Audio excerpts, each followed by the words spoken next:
В Якутске прошел митинг в честь открытия мемориальной доски в отделе вневедомственной охраны. Ее посвятили памяти якутского милиционера Назима Сафарова.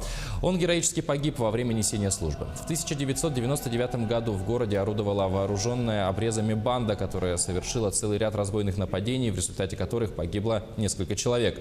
Сафаров тогда со своим напарником встал на пути этой банды и ценой своей жизни предотвратил очередное нападение и убийство.